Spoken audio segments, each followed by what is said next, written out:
Hello everyone. आज से हम लोग बात करेंगे कंसेप्ट ऑफ कॉस्ट की या लागत की अवधारणा की। ये जो लागत की अवधारणा है ये उत्पादक के व्यवहार से संबंधित है। एक उत्पादक या जो फर्म का व्यवहार होता है वह किस प्रकार का होता है, इसे समझने के लिए अगर हमने इससे पहले जो पढ़ा हुआ था उपभोक्ता का व्यवहार, जिसमें हमने ये देखा था कि उपभोक्ता अपने सीमित साधनों को विभिन्न वस्तुओं और सेवाओं पर इस प्रकार से व्यय करना चाहता है जिससे उसकी संतुष्टि अधिकतम हो सके। उसी प्रकार एक उत्पादक होता है, वह अपने लाभ को अधिकतम करना चाहता है। उसका लाभ उस समय अधिकतम होगा जब उसकी लागतें कम से कम हो और उसकी आगम अधिक से अधिक हो, यानी कि जब आगम और लागत का अंतर अधिकतम होगा तभी क्या होगी, लाभ भी अधिकतम होगा। तो कोई भी फर्म होगी वो क्या करेगी, वो यही प्रयास करती है कि उसका लाभ अधिकतम हो। तो इससे पहले कि हम फर्म के व्यवहार को समझें, हमें दो कॉन्सेप्ट समझने होंगे। एक तो हो गया कुल आगम का व्यवहार या टोटल रेवेन्यू का कॉन्सेप्ट, और दूसरा हो गया लागत की धारणा। तो यहाँ पे हम लोग सबसे पहले लागत की धारणा को समझते हैं। तो लागत की धारणा में कई कॉन्सेप्ट आते हैं जिन्हें हम बारी बार देखेंगे। तो लागतों के प्रकार अगर बात की जाए तो पहला जो लागत का प्रकार होगा वो क्या होगा, मॉनेटरी कॉस्ट या मौद्रिक लागत। ये मौद्रिक लागत आपकी तीन प्रकार की हो सकती हैं, स्पष्ट लागतें, अस्पष्ट लागतें और सामान्य लाभ। उसी तरीके से दूसरा लागत का प्रकार होगा आपका वास्तविक लागत या रियल कॉस्ट। तीसरा आपका होगा अवसर लागत या अपॉर्चुनिटी कॉस्ट। फिर हम लोग अल्पकाल में लागतों के बारे में और दीर्घकाल में लागतों के बारे में बात करेंगे। तो अल्पकाल में जो लागतें होंगी उन्हें मुख्य रूप से स्थिर लागत और परिवर्तनशील लागत के रूप में हम लोग देखेंगे। तो एक हो जाएगा आपका कुल स्थिर लागत, टोटल फिक्स्ड कॉस्ट, दूसरा हो जाएगा टोटल वेरिएबल कॉस्ट, फिर इन दोनों का कॉम्बिनेशन क्या हो जाएगा, टोटल कॉस्ट तीसरा। फिर हम प्रति इकाई लागत की बात करेंगे जिसमें हम लोग average fixed cost, average variable cost, average total cost, इनकी बात करेंगे। फिर इसके बाद हम बात करेंगे कि दीर्घकाल में हमारा लॉन्ग रन एवरेज कॉस्ट, यानी दीर्घकालीन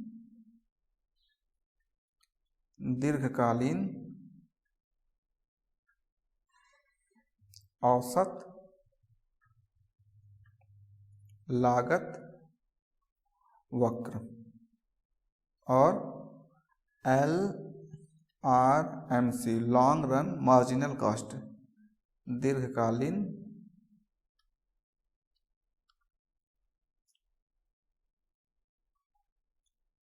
सीमांत लागत वक्र। तो ये जब कॉन्सेप्ट हम समझ लेंगे तभी हम उपभोक्ता के व्यवहार को समझ सकते हैं। तो शुरू के कुछ कॉन्सेप्ट आपको केवल याद करने हैं, जैसे मौद्रिक लागत। तो ये जो मौद्रिक लागत है इसमें क्या होता है, जब कोई फर्म या उत्पादक किसी वस्तु का उत्पादन करता है तो प्रत्यक्ष रूप से उसने कितनी मुद्रा व्यय की है उस वस्तु के उत्पादन में, वही हमारी मौद्रिक लागत हो जाती है। उदाहरण के लिए आपका कच्चे माल पर व्यय, मजदूरी और वेतन, ब्याज, लगान, विज्ञापन व्यय इत्यादि। और ये जो मौद्रिक लागत होती है ये दो प्रकार की होती हैं, एक हो जाएगा स्पष्ट लागत और दूसरा हो जाएगा अस्पष्ट लागत, और एक उसमें सामान्य लाभ भी जुड़ा होता है। तो वे लागतें जो उत्पादक के द्वारा उत्पत्ति के अनेक साधनों को एकत्र करने के लिए स्पष्ट रूप से व्यय की जाती है, स्पष्ट लागतें कहलाती हैं। जैसे कच्चे माल पर व्यय, श्रमिक की मजदूरी, ब्याज, किराया, विज्ञापन इत्यादि। दूसरा है अस्पष्ट लागतें। तो जब कोई उत्पादन करता है तो वह स्पष्ट लागतों के साथ साथ कुछ उसकी अस्पष्ट लागतें भी लगी होती हैं। जैसे उत्पादक ने कच्चा माल लाया, श्रमिक लाया, जो पैसा लिया था उधार उस पर उसने ब्याज अदा किया, लेकिन अस्पष्ट लागतों में जैसे उसने सबका प्रबंध किया तो वो अपना सैलरी नहीं इंक्लूड करता है। जैसे वो उत्पादक अगर उत्पादन का कार्य नहीं करता, उत्पादन का कार्य करके कोई और काम करता तो उसे कुछ पेमेंट मिलता, या स्वयं के बदले किसी मैनेजर को रखता तो उसे पेमेंट करना पड़ता।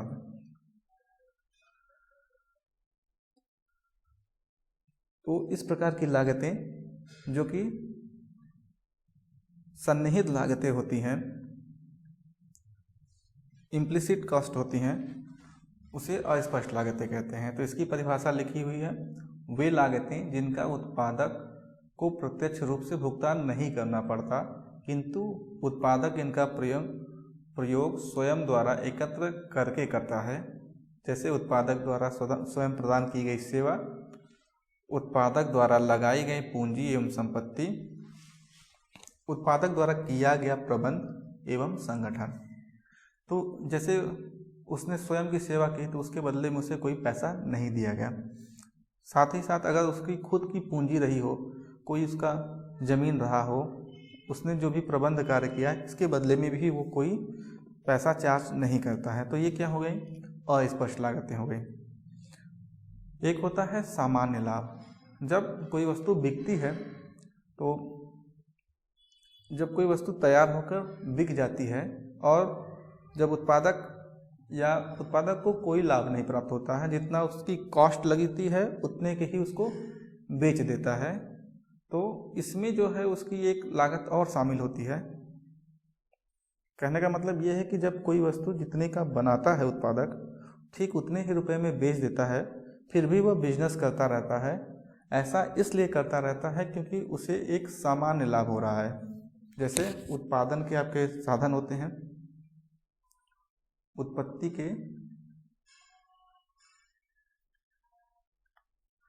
के साधन या फैक्टर्स ऑफ प्रोडक्शन की बात करें तो ये मेनली 4 प्रोडक्शन होते हैं, 4 फैक्टर्स ऑफ प्रोडक्शन होते हैं। जैसे पहला हो जाएगा आपका श्रम,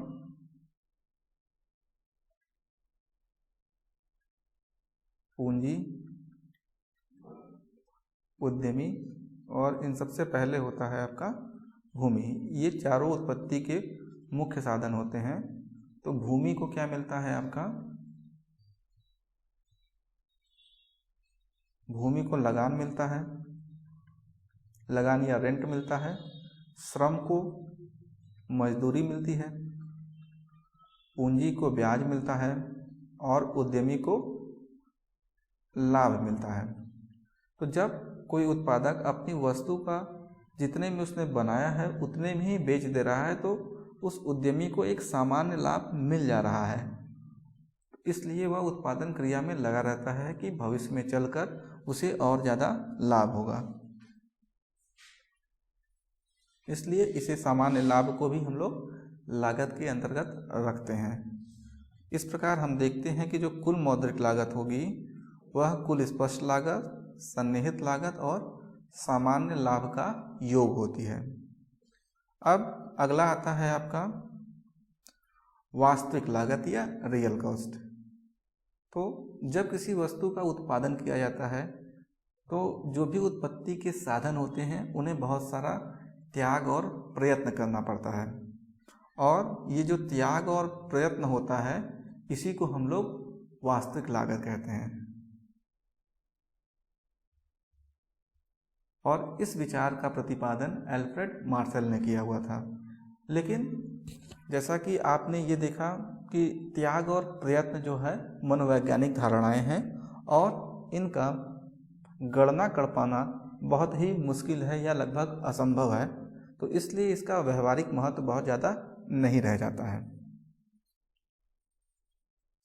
फिर एक बहुत ही इम्पोर्टेंट कॉन्सेप्ट आता है, कॉन्सेप्ट ऑफ अपॉर्चुनिटी कॉस्ट या अवसर लागत। जैसे एक उत्पादक है, उसने कोई वस्तु X बनाने का निर्णय लिया, तो इस X वस्तु को बनाने में आपका भूमि लगी होगी, लैंड लगा होगा, लेबर लगा होगा, कैपिटल लगा होगा और एंटरप्रेन्योर, ये सारी चीज़ें लगी होंगी। तो अगर उसने अपना पूरा संसाधन मिला के X वस्तु का निर्माण किया, तो यही सेम संसाधन मिला के एक वस्तु Y का भी निर्माण कर सकता था। तो जो Y का वो निर्माण नहीं कर पाता है, यानी कि X वस्तु का जब निर्माण किया जा रहा है तो वह Y वस्तु के निर्माण करने से वंचित रह जाता है, और इस Y वस्तु की जो लागत होगी, इसी को हम लोग अपॉर्चुनिटी कास्ट कहते हैं। जैसे अगर हम मान लें एक टीचर है, एक टीचर को जब वो काम करता है तो उसे सैलरी मिलती है। ये जो व्यक्ति है, ये जो टीचर है, ये टीचिंग के अलावा आपका बैंक में मैनेजर के रूप में भी काम कर सकता है, बैंक मैनेजर के रूप में भी काम कर सकता है।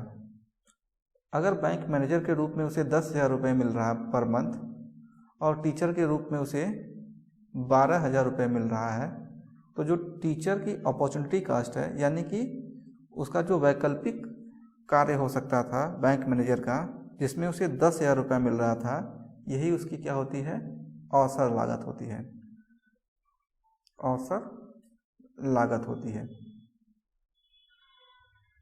तो उसने इस अवसर लागत के ऊपर टीचिंग जॉब को प्रेफर किया, क्योंकि उसमें इसको सैलरी ज़्यादा मिल रही है। उसी प्रकार जब कोई वस्तु का उत्पादन करता है उत्पादक, तो वह अन्य वस्तुओं का उत्पादन नहीं कर पाता है, और जब अन्य वस्तुओं के उत्पादन न कर पाना या जो अन्य वस्तु का उत्पादन करने की लागत होती, वही क्या होती है, अपॉर्चुनिटी कॉस्ट होती है। इसको एक अन्य एग्जाम्पल से इस प्रकार भी समझा जा सकता है कि जैसे एक बिल्डिंग है, एक भवन है, इस भवन को प्रोड्यूसर ने अपना ऑफिस बना दिया, इसमें उत्पादक ने इस भवन में क्या बना दिया, ऑफिस बना दिया। तो ये ऑफिस बनाएगा और इसमें प्रोडक्शन का काम आपका होगा, प्रोडक्शन संबंधित गतिविधियां होंगी। तो या फिर ये दूसरा काम कर सकता था कि इस बिल्डिंग को वो सीधे किराए पर दे देता, रेंट पर दे देता। तो रेंट पर देना न देना, रेंट पर न देकर उसने क्या किया, ऑफिस स्पेस बना लिया। तो रेंट पर जब देता तो इस ऑफिस की जो अपॉर्चुनिटी कॉस्ट है वो क्या हो गई, रेंट हो गई। ठीक है, तो हम लोग एक बार फिर से देख लेते हैं इसकी परिभाषा। चूँकि आर्थिक संसाधन सीमित होते हैं और जब किसी वस्तु का उत्पादन किया जाता है, तब इसका एक दूसरा पक्ष किसी अन्य वस्तु के उत्पादन का न होने से है। दूसरे शब्दों में, एक वस्तु का उत्पादन, जैसे हमने X का उत्पादन किया, तो दूसरे के उत्पादन से वंचित रह जाने से, यानी Y वस्तु के उत्पादन से हम क्या होंगे, वंचित रह जाएंगे। इसी दूसरी वस्तु की लागत को ही अवसर लागत कहा जाता है। इस कॉन्सेप्ट का प्रतिपादन का श्रेय आपको हाइबलर को जाता है। फिर अब हम लोग आगे बढ़ते हैं। तो अल्पकाल में हम लोग लागत के विचार को पढ़ते हैं। तो अल्पकाल में जो लागत होगी वो आपकी दो प्रकार की लागतें हो सकती हैं, क्योंकि अल्पकाल में समय कम होता है। तो अल्पकाल में जो लागतें होंगी वो दो प्रकार की होगी जनरली, एक फिक्स्ड कास्ट और दूसरा वेरिएबल कास्ट। एक स्थिर लागत और दूसरा परिवर्तनशील लागत। फिक्स्ड लागत वह लागत होती है जब उत्पादन बढ़ाया जाए, लेकिन जो फिक्स्ड लागत होगी या फिक्स्ड कास्ट होगा या स्थिर लागत होगी वह न बदले।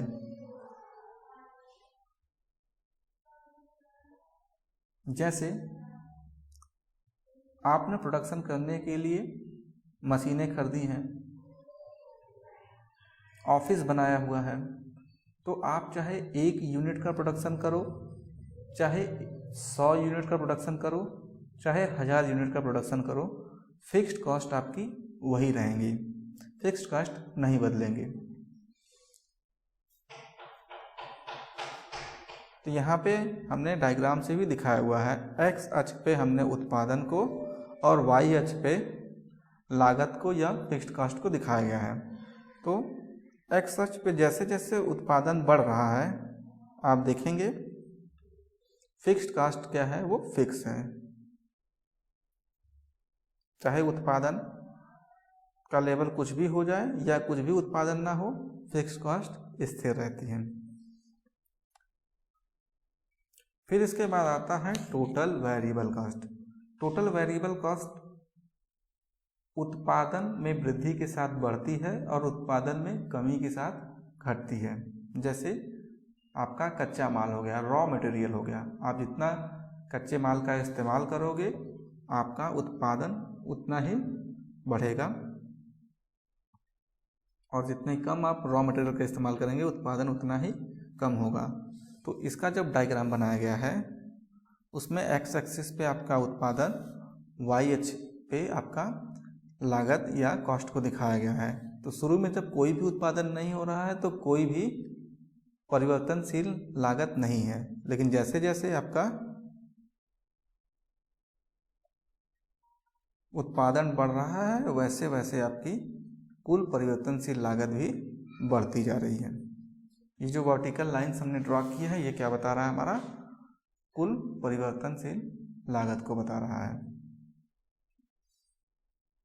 अब इसके बाद हम लोग बात करेंगे कुल लागत की। तो कुल लागत अल्पकाल में 2 भागों में बट गई, एक परिवर्तनशील लागत और दूसरा स्थिर लागत। तो टीसी मतलब टोटल कॉस्ट, ये बराबर होगी आपकी टीएफसी के और टीवीसी के। तो कुल लागत बराबर कुल स्थिर लागत प्लस कुल परिवर्तनशील लागत। तो ये हमने देखा हुआ था, ये हमारी टीएफसी थी जो कि उत्पादन बढ़ने या घटने से इसका कोई संबंध नहीं होता है, ये एक स्थिर राशि से अपना चलती रहती है। दूसरा था टीवीसी जो कि उत्पादन में वृद्धि के साथ साथ बढ़ रहे थे। अब इस टीएफसी और इस टीवीसी को जोड़ेंगे तो हमें क्या मिल जाएगा, टीसी वक्र मिल जाएगा। तो ये जो आप दोनों के बीच में दूरी देख रहे हैं टीसी और टीवीसी के बीच में, यही क्या है आपका टीएफसी है। ये आपका टीसी हो गया टीसी कर्व और ये हो गया आपका टीवीसी कर्व। इन दोनों का को आप अगर माइनस करोगे तो ये जो डिफरेंस आ रहा है यही आपका क्या है, टोटल फिक्स्ड कॉस्ट या कुल स्थिर लागत है। ये हमें इस डायग्राम से भी मिल जाएगा। जैसे हमने यहाँ पे टीएफसी को रखा और इस टीवीसी को उस साइड लेके चले गए बराबर के, तो टीसी में से आपका टीवीसी माइनस हो जाएगा। तो ये टीसी वाला कर्व है और ये आपका टीवीसी है, दोनों को माइनस करेंगे तो आपका टीवीसी मिल जाएगा। हालांकि टीवीसी हमारा ऐसे भी पता चल जाता है। आगे चलते हैं। अब हम बात करेंगे प्रति इकाई स्थिर लागत की।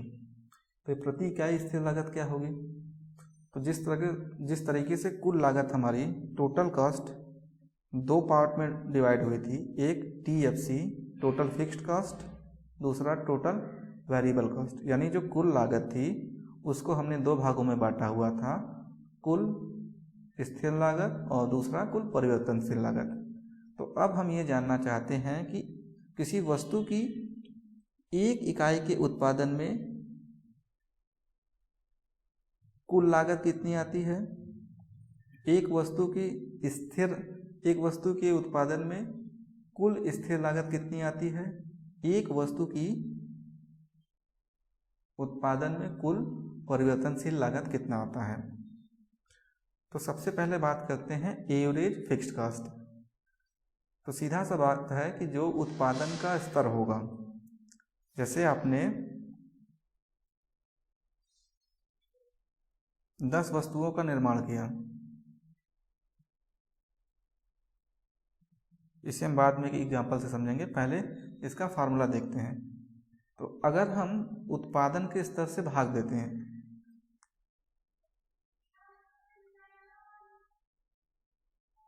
जैसे ये हो गया आपका TFC, ये क्या हो गया, हमने 10 वस्तु का निर्माण किया था। इस 10 वस्तु का निर्माण हमने किया तो जो भवन का किराया था, मान लिया हमने 1000 रुपये दिया हुआ था,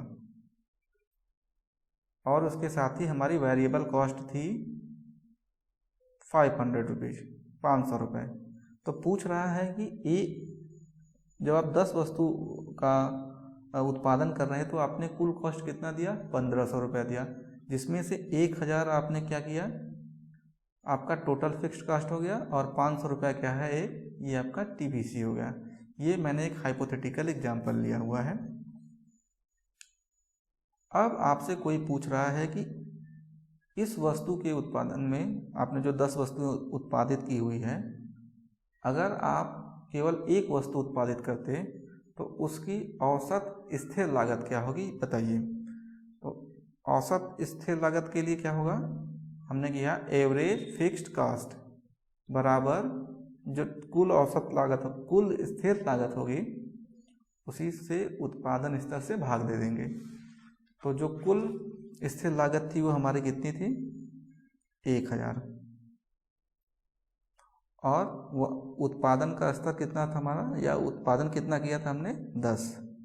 तो 1000 में 10 से हमने भाग दे दिया, हमें मिल गया AFC। AFC 100 मिल गया।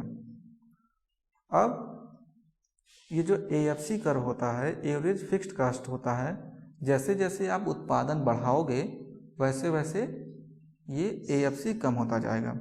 तो आप यहाँ मैथ के फॉर्मूले से भी देख सकते हो, TFC आपका क्या होता है, स्थिर होता है, परिवर्तनशील इसमें क्या है, Q है। तो फार्मूले में जो ये जो AFC है ये डिपेंड आपकी निर्भर कर रही है TFC पे और उत्पादन पे। तो TFC तो स्थिर हो गया, ये अंश है, ये हर है, हर वाली संख्या जब बढ़ेगी तो आपका TFC क्या होगा, सॉरी AFC आपका कम होता जाएगा। जैसे यहाँ पे 1000 रुपये तो फिक्स हो गई, आपने 100 वस्तु का उत्पादन किया, 10 वस्तु का उत्पादन किया था, तो AFC आपकी 100 थी। अगर आप 20 वस्तु का उत्पादन करेंगे तो AFC कम हो जाएगी, 1000 भागे 20 हो जाएगी, 50 आ जाएगा AFC। 30 वस्तु का उत्पादन करेंगे तो और कम आ जाएगा। जैसे जैसे आप उत्पादन बढ़ाते जाएंगे AFC कम होता जाएगा। तो यहाँ पे आप देखिए डायग्राम में Y अक्ष पे हमने लागत को दिखाया हुआ है और X अक्ष पे हमने उत्पादन के स्तर को दिखाया हुआ है। तो जब जैसे जैसे हम शुरू में क्या होगी, एक वस्तु को उत्पादन करने की औसत स्थिर लागत अधिक होगी, जैसे जैसे आप उत्पादन बढ़ाते जाएंगे यह लागत घटती जाएगी। तो ये जो शेप मिलता है हमें, ये जो इस तरीके का शेप मिलता है, आकार मिलता है, इसको बोलते हैं हम लोग rectangular hyperbola shape, rectangular hyperbola shape. Hindi में बोलते हैं अति परवलयाकार, अति परवलयाकार। और इस वक्र की खासियत होती है कि इसके प्रत्येक बिंदु पर जो लोच होती है वो इकाई के बराबर होती है। तो अब तो हमने देख लिया कि जैसे आपने क्या कर दिया, 10 वस्तु का उत्पादन किया था और हमने एक वस्तु की स्थिर लागत ज्ञात कर ली। इसी प्रकार से अगर हम इस TVC में भी उत्पादन स्तर से गुणा डिवाइड दे दें, भाग दे दें, तो हमें एक वस्तु उत्पादन की परिवर्तनशील लागत मिल जाएगी, जिसे हम लोग औसत परिवर्तनशील लागत कहेंगे। और इसी Q का अगर हम TC डिवाइडेड बाई Q कर देंगे तो औसत कुल लागत मिल जाएगी। तो इसी एग्जाम्पल में देखें, ये हमारा क्या था, 500 TVC है और 10 इकाइयों का हमने उत्पादन किया हुआ है। तो एवरेज वेरिएबल कॉस्ट हमारा क्या हो जाएगा,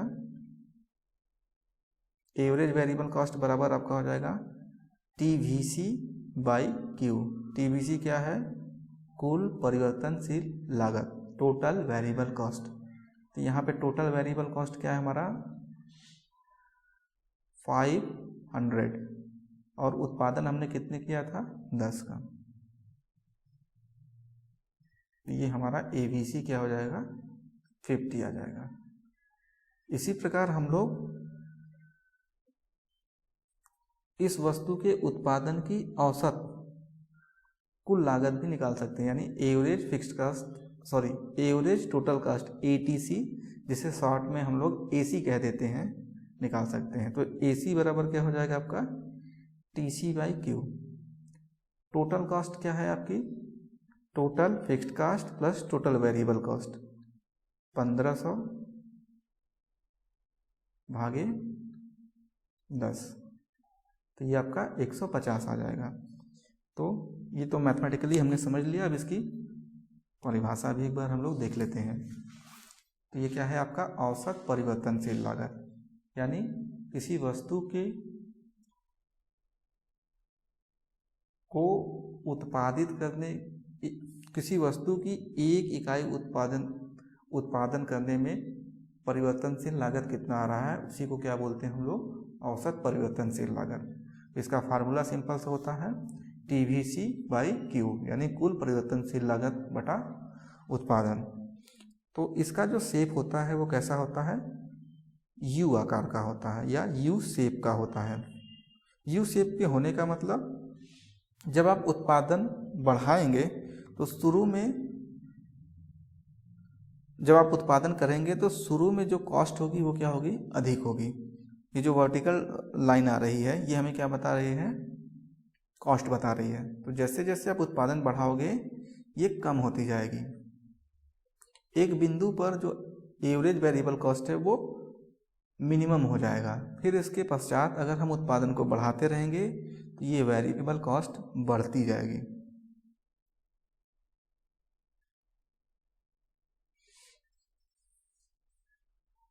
ठीक है। फिर इसके बाद आता है AC। AC भी निकालने के लिए क्या करना पड़ेगा, TC डिवाइडेड बाई Q। यह भी U शेप का होता है। जब आप उत्पादन शुरू करोगे तो लागत ज़्यादा होगी, फिर लागत कम होती जाएगी, एक बिंदु पर मिनिमम हो जाएगी। अब इस बिंदु से ज़्यादा अगर उत्पादन करेंगे तो ये लागत बढ़ती जाएगी। ये जो वर्टिकल डिस्टेंस मैं ड्रॉ कर रहा हूँ यही हमारी क्या बता रही है, एवरेज कॉस्ट को। एक होता है मार्जिनल कॉस्ट। मार्जिनल कॉस्ट मतलब किसी वस्तु की एक अतिरिक्त इकाई के उत्पादन से कुल लागत में क्या परिवर्तन होता है। जैसे हमने एक कॉन्सेप्ट पढ़ा होगा मार्जिनल यूटिलिटी या सीमांत उपयोगिता। मार्जिनल यूटिलिटी तो ये क्या था आपका, ये था कि जब आप किसी वस्तु की एक अतिरिक्त इकाई का उपभोग करते हैं तो आपकी उपयोगिता में क्या परिवर्तन आता है। तो ठीक उसी प्रकार का है मार्जिनल कॉस्ट या सीमांत लागत। जब आपने एक अतिरिक्त वस्तु का उत्पादन किया तो इस एक अतिरिक्त वस्तु के उत्पादन से आपके लागत में क्या परिवर्तन हुआ।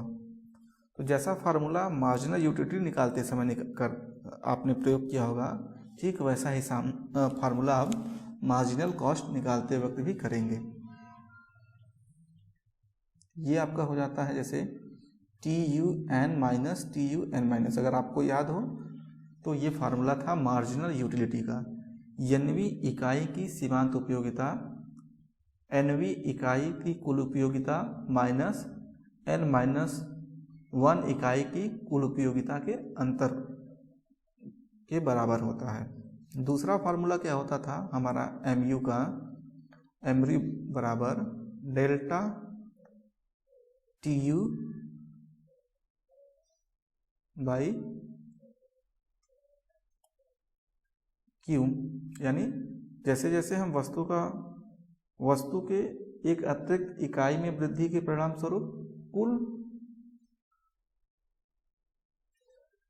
किसी वस्तु की एक अतिरिक्त इकाई के उपभोग में वृद्धि के परिणाम स्वरूप कुल उपयोगिता में क्या परिवर्तन हुआ। तो ठीक इसी प्रकार हमें MC भी मिल जाएगा।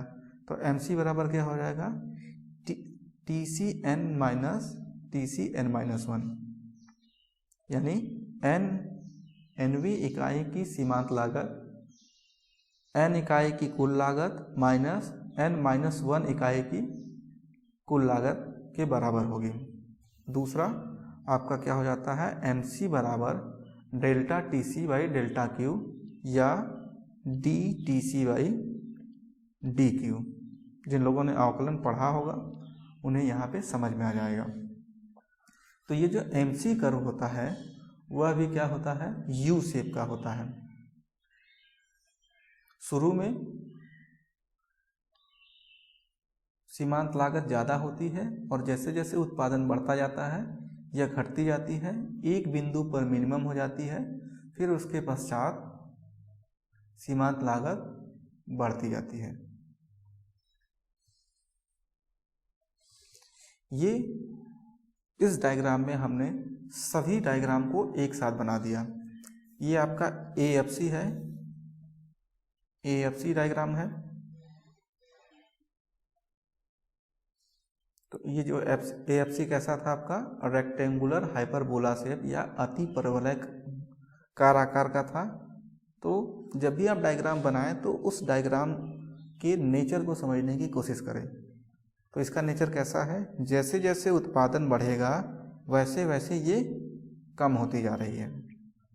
फिर इसके बाद हमने बनाया हुआ था एवरेज वेरिएबल कॉस्ट को। तो ये जो एवरेज वेरिएबल कॉस्ट था ये क्या था आपका, U शेप का था। तो ये आपका AFC हो गया, ये आपका ABC हो गया। इन्हीं दोनों को अगर हम लोग प्लस कर देंगे तो हमें क्या मिल जाएगा, एवरेज टोटल कॉस्ट, जो कि ऊपर से जाएगा।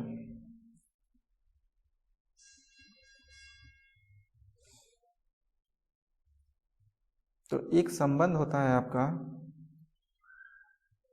AC बराबर average variable cost plus average fix cost. तो ये आता कैसे है, ये बहुत सिंपल है। जैसे कुल लागत बराबर क्या होती है आपकी, TFC total fixed cost plus total variable cost. इसी से दोनों साइड में हमने क्या कर दिया कि उसे डिवाइड कर दिया। तो ये जो आपका बन जाता है, ये क्या बन जाता है आपका, AC बन गया। ये आपका AFC का फार्मूला है और ये आपका ABC का फार्मूला है। जो सीमांत लागत वक्र होती है वो कैसी होती है, वह भी U शेप की होती है। तो हम एक, और इस सीमांत लागत वक्र का एक खासियत ये होती है कि यह ABC कर्व को और AC कर्व को इसके निम्नतम बिंदुओं से काटते हुए आगे बढ़ती है। फिर एक बहुत ही इम्पॉर्टेंट कंसेप्ट आ जाता है AC और MC के बीच संबंध। इसका मैंने एक अलग से भी वीडियो बनाया है, यहाँ पे मैं बतला दे रहा हूँ आपको ऐसे ओरली। ये आपका क्या है, AC वक्र है जो कि U शेप का है। तो जब तक आपका AC वक्र गिर रहा है आपका MC वक्र भी गिर रहा है। MC वक्र अपने निम्नतम बिंदु पर पहले पहुंच जाता है, जबकि AC वक्र अपने न्यूनतम बिंदु पर बाद में पहुंचता है। ये जो MC वक्र है इस AC वक्र को इसके निम्नतम बिंदु से काटते हुए आगे बढ़ता है। तो जब तक AC वक्र की ढाल, ये जो AC वक्र है इसकी ढाल है, इसकी ढाल निकालने के लिए इसकी हम किसी पॉइंट से एक स्पर्श रेखा खींचते हैं। जैसे मान लेते हैं यहाँ पे ढाल देखें तो हमने इस पॉइंट से एक स्पर्श रेखा खींच दी, तो यह x अक्ष के साथ जितने अंश का कोण बनाएगा वही एंगल ही क्या कहलाता है हमारा, इसकी ढाल कहलाता है। तो जब आप यहाँ से स्पर्श रेखा खींच रहे हैं तो ये कैसी रेखा हो जा रही है, जैसा मांग वक्र होता है बाएं से दाएं नीचे गिरता हुआ, तो ये ऋणात्मक ढाल है। तो जब तक इसकी ढाल ऋणात्मक रहेगी तब तक यह MC से बड़ा रहेगा। यानी इस A बिंदु से पहले जो MC है वो क्या है, छोटी है AC से। इस A बिंदु पर क्या हुआ, यहाँ पे इस AC कर्व की जो ढाल है वो क्या है, 0 है। तो यहाँ पे आपका A बिंदु पर MC बराबर AC है, और इस A बिंदु के बाद आपका MC वक्र की जो ढाल है वह धनात्मक हो गई है। धनात्मक होने पे जब MC वक्र क्या हो जाएगा, आपका AC से ज़्यादा हो जाएगा। अब हम लोग बात करते हैं दीर्घकाल में लागत वक्र। तो अल्पकाल में लागतें 2 प्रकार की होती है, जैसा कि हमने देखा, कुल स्थिर लागत और कुल परिवर्तनशील लागत, टोटल फिक्स्ड कॉस्ट और टोटल वेरिएबल कॉस्ट। ऐसा इसलिए होता है कि अल्पकाल में समय इतना नहीं होता कि हम परिवर्तनशील लागतों को बदल सकें। अल्पकाल में इतना समय नहीं होता कि हम कुल स्थिर लागतों को बदल सकें, हम केवल परिवर्तनशील लागतों को ही बदल सकते हैं। लेकिन दीर्घकाल में जहाँ पर समय बहुत ही ज़्यादा होता है, वहाँ पर कोई भी लागत आपकी स्थिर लागत नहीं होती है। जैसे स्थिर लागत में हमने एग्जाम्पल दिया हुआ था कि एक भवन है, एक बिल्डिंग है, ये बिल्डिंग क्या थी, स्थिर लागत थी।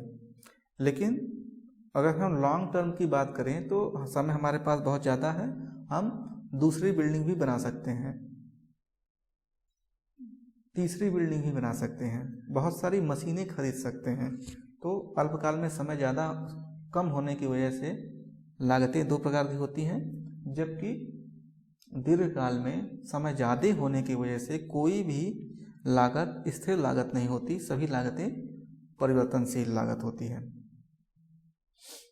तो दीर्घकाल में भी हमें 2 बहुत महत्वपूर्ण लागत वक्रों को समझना होगा। एक है आपका long run average cost, LRAC,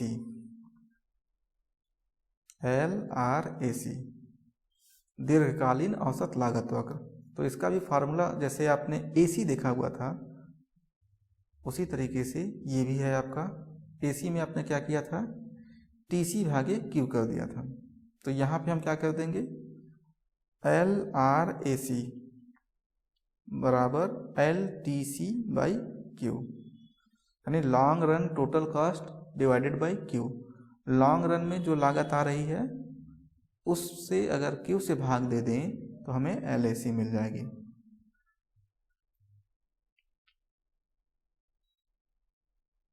इसकी परिभाषा इस प्रकार भी दी गई है, किसी वस्तु की एक निश्चित मात्रा को उत्पादित करने की न्यूनतम संभव लागत को दर्शाने वाला वक्र ही दीर्घकालीन औसत लागत वक्र कहलाता है। दीर्घकाल में एक फर्म किसी वस्तु की एक निश्चित मात्रा का उत्पादन करने के लिए उस प्लांट का प्रयोग करेगी जिससे कि उत्पादन न्यूनतम हो जाए, और इसके लिए एक विशेष प्रकार का प्लांट उपयुक्त रहता है। इसे हम एक एग्जाम्पल से समझते हैं। जैसे ये हमारे पास 3 प्लांट है, एक है SAC1, SAC2, short run average cost curve 2, और ये क्या है आपका short run average cost curve 3, यानी 3 प्लांट हैं। अब मान लेते हैं कि हमें केवल उत्पादक के पास केवल यही प्लांट उपलब्ध है, SAC1, और उसे उत्पादन करना है OA इकाई का, तब तो वह कम लागत पर वस्तु का उत्पादन कर देगी। यानी इस OA उत्पादन के लिए उसकी एवरेज कास्ट कितनी हो जा रही है आपकी, LA। और B वस्तु का उत्पादन करना हो तो भी क्या हो जाएगी उसकी कॉस्ट, QB। अगर OC वस्तु का उत्पादन करना हो तो उसकी कास्ट क्या हो जाएगी, बढ़ जाएगी, JC हो जाएगी। ये मैं अल्पकाल की बात कर रहा हूँ। लेकिन अगर दीर्घकाल की बात की जाए तो दीर्घकाल में फर्म के पास ऑप्शन होता है। एक ऑप्शन ये है, एक ऑप्शन ये है और एक ऑप्शन ये है। यानी इन तीनों प्लांट में से जो भी उपयुक्त रहेगा, यानी जिससे उसकी एवरेज कॉस्ट कम आएगी, उसी से वह उत्पादन में प्रयोग करेगा। जैसे अगर उसे OB तक उत्पादन करना हो तो OB तक उत्पादन करने में लागत कम किस वाले से आ रही है? इस पहले वाले कर्व से आ रही है। लेकिन जब उसे OC उत्पादन करना हो तो वह इन तीनों में से इस दूसरे वाले SAC का इस्तेमाल करेगी, क्योंकि यहाँ पे जो औसत लागत आ रही है आपकी वह KC हो जा रही है। अब यदि उसे उत्पादन करना हो OE के बराबर, OE लेवल तक उत्पादन करना हो, और अगर फर्म इतना उत्पादन करने के लिए इस SA2 कर्व का प्रयोग करे या SA2 वाले प्लांट का प्रयोग करे, तो उसकी जो औसत लागत होगी वो क्या हो जाएगी?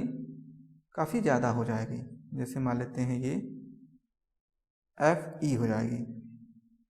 तो फर्म के लिए यहाँ पे लाभदायक क्या होगा कि वह इस प्लांट का इस्तेमाल न करके तीसरे प्लांट SA3 का प्रयोग करे, जिससे कि उसकी उत्पादन लागत कम आएगी, GE आएगी।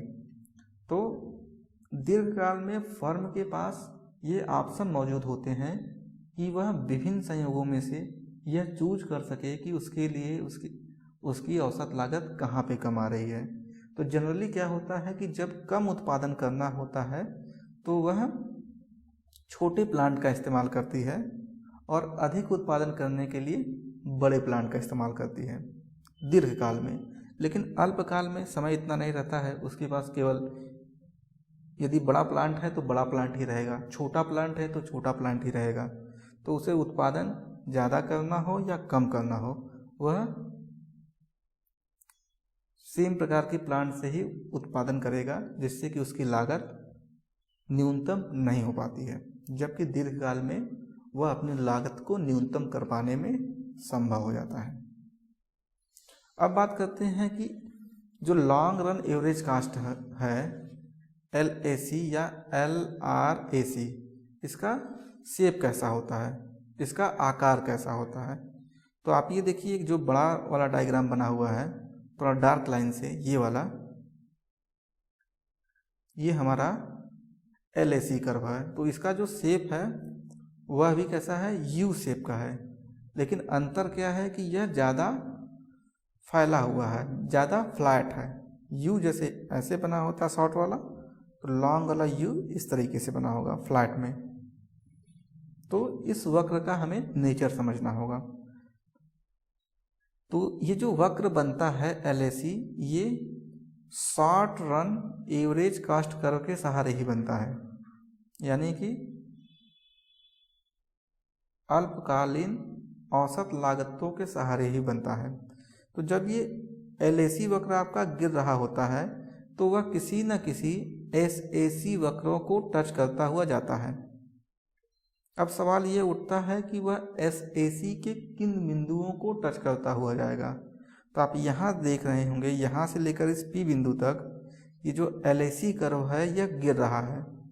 तो जब यह गिर रहा होगा तो वह SAC वक्र के गिरते हुए भाग को टच करेगा। जैसे U शेप का आपका SAC वक्र है, U शेप का, तो ये भाग क्या है? गिर रहा है। यहाँ पे मिनिमम हो गया, इसके बाद बढ़ रहा है। तो ये वाला जो पॉइंट है इस LAC कर्व का, वह SAC1 वक्र के इस गिरते हुए भाग को टच कर रहा है। इसी प्रकार आप इस F पॉइंट को देखें तो ये SAC2 वक्र के भी SA2 के गिरते हुए भाग को टच कर रहा है। ठीक है। इस प्रकार से जब यह मिनिमम बिंदु पर पहुंचता है तो यह किसी न किसी SAC1 के मिनिमम बिंदु को ही टच करेगा। तो ये जो SA4 है यह इस LAC वक्र के न्यूनतम बिंदु को टच कर रहा है। अब जैसे जैसे ये LAC बढ़ रहा है, यह SAC के ऊपर उठते हुए भाग को टच करता हुआ जा रहा है। तो आपको ये याद कर लेना है जैसा कि मैंने बताया। तो इसमें 2-3 बातें इम्पॉर्टेंट हैं। एक, ये जो LAC वक्र है या दीर्घकालीन औसत लागत वक्र है, यह भी U शेप का है, यह अधिक फ्लैट होता है। यह इसका प्रत्येक बिंदु किसी न किसी SAC वक्र के बिंदु को टच करते हुए जाता है, इसलिए इसे आवरण वक्र या इन्वेलप कर्व कहते हैं, लिफाफा वक्र भी कहते हैं, इन्वेलप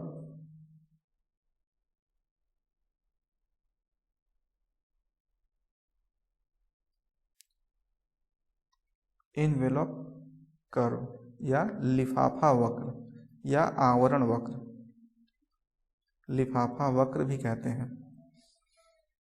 जब यह गिर रहा होता है तो यह SAC यानी अल्पकालीन लागत वक्र के गिरते हुए भाग को टच करता है।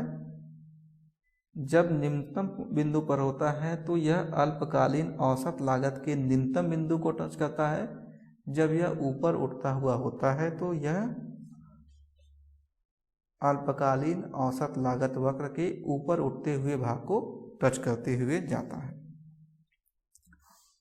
अब बात करते हैं हम लोग long run marginal cost curve या दीर्घकालीन सीमांत लागत वक्र। तो ये जो दीर्घकालीन सीमांत लागत वक्र है, इसकी उत्पत्ति आपकी दीर्घकालीन औसत लागत वक्र की सहायता से होती है। तो ये आपका देखिए औसत लागत वक्र है और इससे संबंधित हमने 3 अल्पकालीन औसत लागत वक्र बनाए हुए हैं, SA1, SA2, SA3।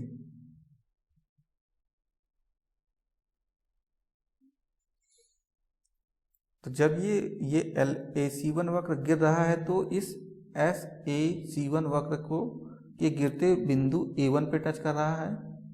यहाँ पे मिनिमम है तो इस AC2 वक्र के मिनिमम बिंदु को टच कर रहा है। जब LAC आपका बढ़ रहा है तो SAC3 के ऊपर उठते हुए भाग को टच कर रहा है। अब फिर हम क्या करेंगे, जहाँ पे SAC1 वक्र और LAC वक्र एक दूसरे को टच करते हैं, हम वहीं से एक लंब डालते हैं। A1 Q1 लंब डाला। दूसरे वक्र को यहाँ पे टच कर रहा था तो A2 Q2 लंब डाला। तीसरे वक्र को यहाँ पे टच कर रहा था तो AC3 Q3 लंब डाला। तो ये जो SAC1 वक्र है, इसके सापेक्ष इसका एक सीमांत लागत वक्र होगा। जो सीमांत लागत वक्र होगा वो क्या करेगा, इस AC1 को इसके निम्नतम बिंदु से काटता हुआ जाएगा। जैसा कि हमने बताया था LAC और MC का जब हमने संबंध दिखाया था, तो जितना भी आपका AC रहेगा उसके करस्पॉन्डिंग एक MC होगा। जैसे मान लेते हैं ये आपका AC कर्व है तो इसके करस्पॉन्डिंग एक MC वक्र होगा। तो इस एग्जाम्पल में हमारे पास 3 औसत लागत वक्र हैं, तो इनसे संबंधित 3 अल्पकालीन औसत सीमांत लागत वक्र भी होंगे। तो ये जो SMC1 वक्र है, यह इस लंब A1 Q1 को बिंदु B1 पे काट रहा है और AC1 के निम्नतम बिंदु को काटता हुआ बढ़ रहा है। दूसरे वाले की बात करें तो ये जो दूसरा कर्व है SAC2, इसका मिनिमम पॉइंट A2 है और इसके कॉरेस्पॉन्डिंग इसका SMC2 यानी short run marginal cost curve SMC2 है, जो कि इसके निम्नतम बिंदु से इसको काटते हुए जा रहा है। फिर तीसरा आपका है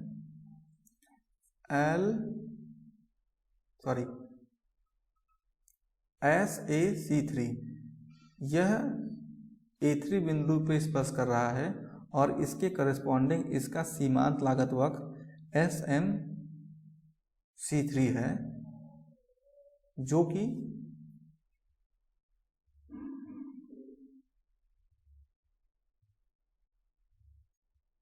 SAC3 के बिंदु न्यूनतम बिंदु को काटता हुआ जा रहा है और जो लंब रेखा है उसको B3 पॉइंट पे कट कर रहा है।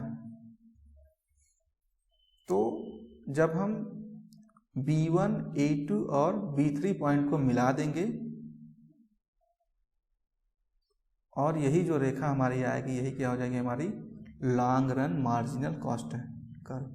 ये थोड़ा सा कठिन है, लेकिन आप थोड़ा इसको ध्यान से देखेंगे तो हो जाएगा। यहाँ पे लिखा हुआ भी है। इसी के साथ ये समाप्त हो जाता है। थोड़ा एक बात और कि जो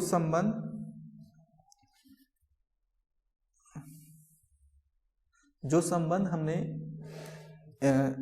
AC और MC के बीच में अल्पकाल में देखा हुआ था, ठीक वही संबंध LAC और LMC के बीच में लॉन्ग रन में मिलेगा। यानी दोनों U शेप के होंगे जब तक LAC गिर रही होगी, LMC उसके नीचे होगी, और ये जो LMC है वह LAC के निम्नतम बिंदु को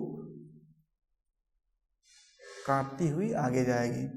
जैसे बिंदु A2 देख रहे हैं, तो इस बिंदु A2 तक जो मुख्य कर्व हमारा LAC है वह